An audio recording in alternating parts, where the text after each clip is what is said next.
So,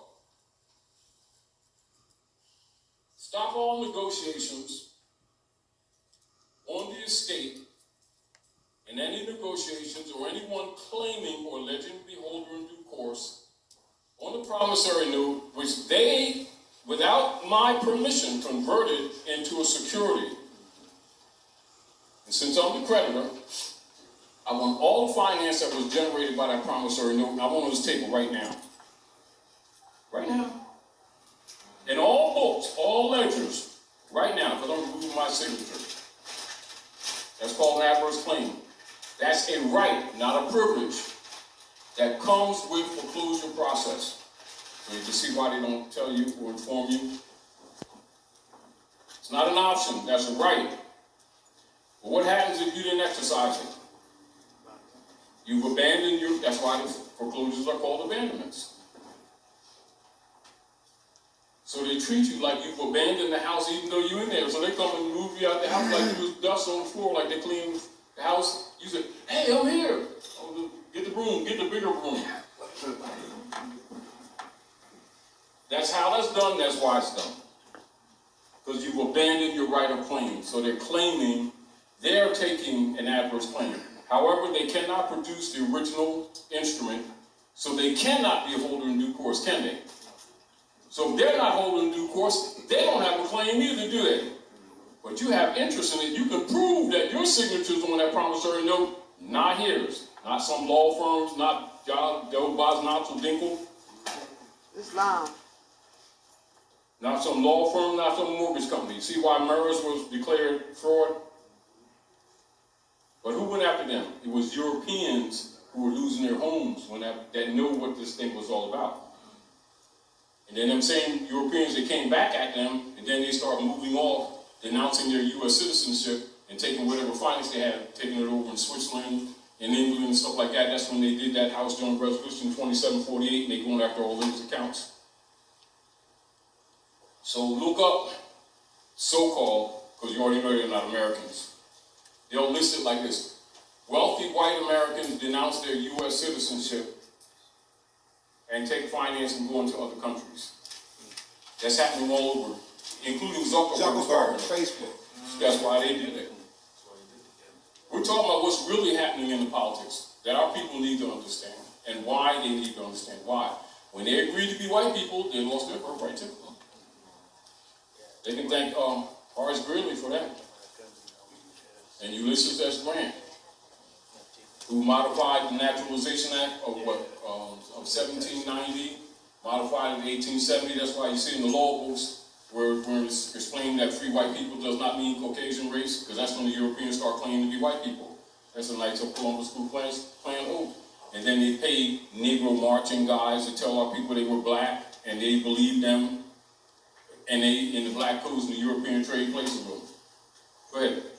The question is, should we still set off? Set off? Set off. Now, what is set off? I don't know. All right, this is what set off is.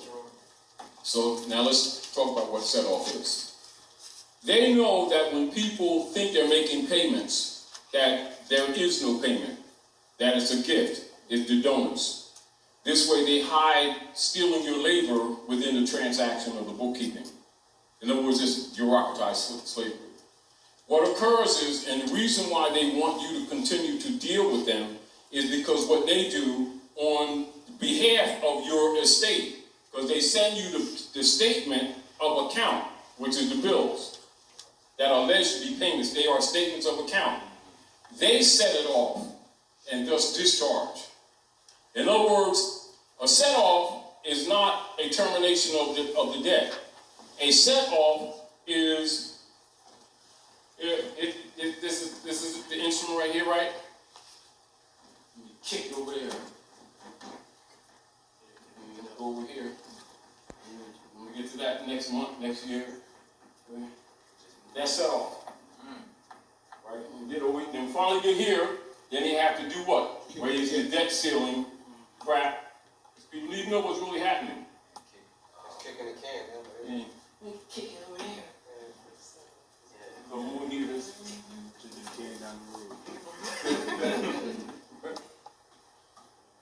I'm explaining to you things that you see, but you need to understand what you're looking at. You stopped it by rescinding your signature. Don't keep arguing with them. Don't keep arguing with you. That's what Setoff is. You cannot pay a debt with a debt instrument. All right? When they set up the U.S.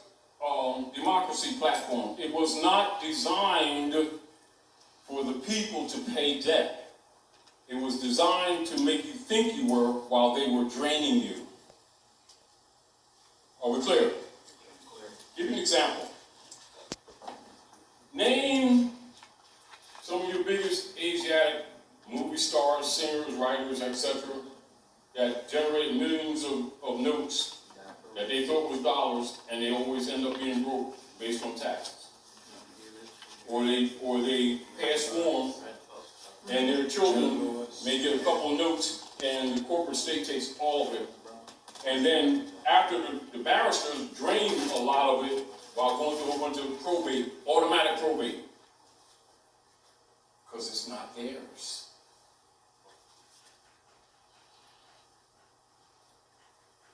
That's why they made it Mike.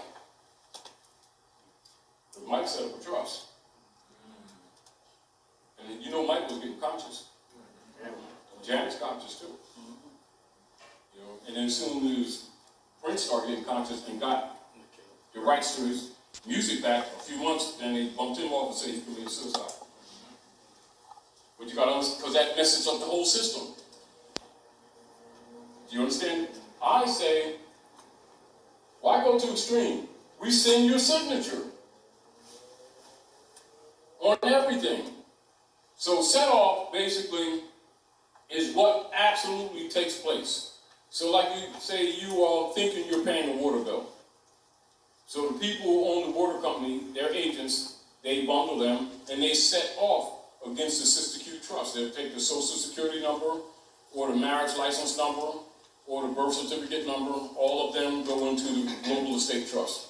They're different instruments, do the same thing.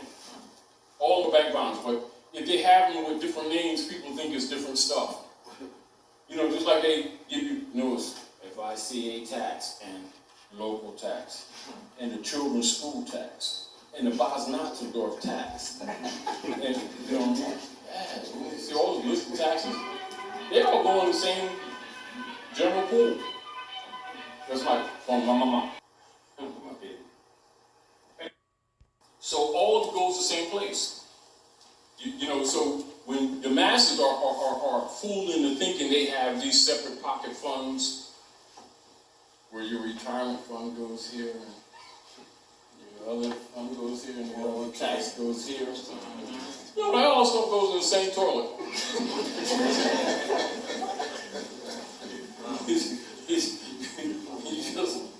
Oh, they bit me over here. That ain't the one that bit me over there. Get that through your head.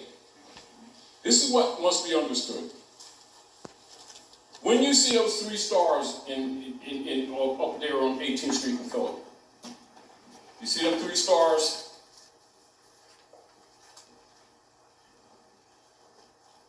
And them 2 bars? Upper world, underworld. Vatican. Westminster, specifically, District of London. Washington, D.C. Sovereign city-states of the Roman Empire. Spanish Inquisition enforcement on the planet Earth, and particularly from the North Gate, North America. So the headquarters for their operations on the North Gate is Washington, D.C. The Capitolium for the United States proper is still Philadelphia, right to this day. Philadelphia is still the Capitolium for the United States, organic. That's why they still have the moment straight there. Go ahead. The organic would be the republic. It's exactly correct. This is why when they did the so-called birth of the nation, Kick them out. when they are talking about the birth of the platform, that's why they did it in the palace in Washington. That's the operations for Columbia, the Roman queen. Ain't got a daggone thing to do with the republic. They're actually, it's the opposite platform. The issue is that the operators must do the Halloween thing. They mask. That's what person means mask. Personality, mask. So they pretend to be Congress for the United States Republic. Congress was dissolved in 1861. Never to convene again. They're done. Ever since then, you had a platform of imposters. That's why it is called the U.S. democracy. It's an imposter platform. Everything is designed to drain the economics of the Moorish nation by increments, slowball. This is what's expressed in Rex 84, King Alfred, and Executive Order 11490, King Alfred Rex 84 plan, where they slow walk, encroach on the people's rights little at a time, and people adjust rather than address it. And then after a while, they don't know how to cry out to people who really understand what's going on. And then the plan is, once they get you weak enough, is to devour you. And because understanding karmic law, that's why they write it, so they tell you. So it's not generally what you call public knowledge, but it's written, it's not hidden. I tell you, little by little, they're going to encroach on your rights. People don't know how to cry out or associate with people to deal with the problem. They say, what? They're going to crack up because of economic pressure. You see, but if you understand what's happening, you can redirect that energy. You see the point? So we're talking about, don't start talking about the locomotive. Let's talk about throwing a wrench in the gears. Find his watch. This is Rolex and shit. What is this? EMP attack. Gears sealed together. I don't care how much it costs. Stuff ain't gonna work. In other words, use intelligence. Recognize that your monograph, what you call your autograph, your signature, is the key. What it does not, they call it monetization. But the monetization that they call it is really the securitization, where they convert it from the promissory note into a security, which is unlawful. The act itself is unlawful. See, but nobody ever argues that. Well, I missed the payment and stuff, and the guy didn't put a note in the door and stuff. But see, I didn't get the note in time. Latches. And I was trying to call somebody, you know what I'm saying? And then the check I wrote, You start talking like that. All of it is incompetent. What Setoff is simply what takes place under fiat operations of bookkeeping. It's set off, but it's set off against your estate in a name that's not yours that they create, so they can justify still draining it. So a set-off is not a satisfaction of debt. A set-off is like a post-dated check. Operates the same way, except has a longer lifespan. So they'll deal with it based on the fundamental operations of, say, congressional elections. They call them congressional elections. They're really oligarch posts. And for the CEO, so when you understand what we're talking about, you understand why, as an example, Mr. Trump, while he'll say one lunchbox thing today and another lunchbox thing tomorrow, and everybody arguing about what Trump doing, what Trump don't do, and whatever.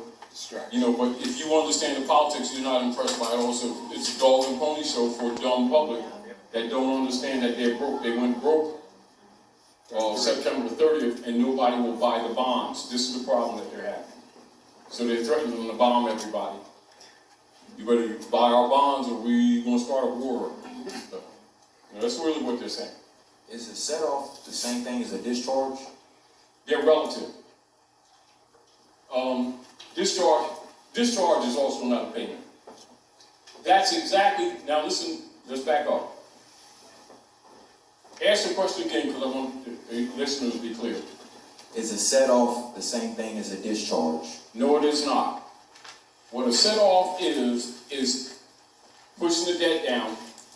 A discharge is the process of what they do every time you send the coupon back that you think is a bill. What they did, they cash the coupon in to the corporate, like say, for instance, a city, to the county, to the corporate state, to the alleged national government, to London, to the Vatican. Are we clear? When they send you in the mail what you think is a bill is really a statement of account against the trust that they set up in a name that sounds like yours, which is why they always do it in all capital letters. It's really an estate. It's a trust. Are we clear? When you so-called give them the private commercial paper in the name of payment, not in payment, in the name of payment, what they do, they go to the Sister Q, or what is called the Cedars Trust, or Sister Q V Trust. They use the CUSIC number that's on the Social Security number that Franklin Delano Roosevelt set up when he started backing their debt with the birth certificates. And that is a routing number to any of the 12 sections of the Inquisition's operations. It's in 12 sections across the country. There will be 12, what they call Federal Reserves. And those numbers for everyone will lead to a routing number that goes to them. And they, acting as subdivisional agencies or franchises, will set off or discharge, because that's what occurs. Whenever there's a transfer in the commercial paper, it is not paid, it's called discharged. All right? Now, the existing debt and interest altogether is what the set-off is. They're connected actions, but not the same. You can look at one as process and one is the established fact thereafter. All right? It's almost like creating a check, then cashing the check, then settling the check on the books of the holder of the account. Sort of like that. So from discharge to set off. But yet it's not paid. So what they do, they accrue it against the national debt. Who's the national? The people under occupation, not Europeans. They're U.S. citizens. You're the nationals. Islam. So they're making the debt against you. Islam. Yes, against your estate. It's in Black's Law Dictionary. Yeah. It's in Black's Law Dictionary, all right? In equity practice, in the process of accounting before a master in chancery, the discharge is a statement of expenses and counterclaims brought in and filed by way of set-off by the accounting defendant, which follows the charge in order. Exactly, and that's what they do. So what happens is that allows them to essentially double dip into the estate that's in a name that sounds like yours. That's why they get wealthy quite quickly. So you would take that action to discharge? Well, they tell you, this is what happens.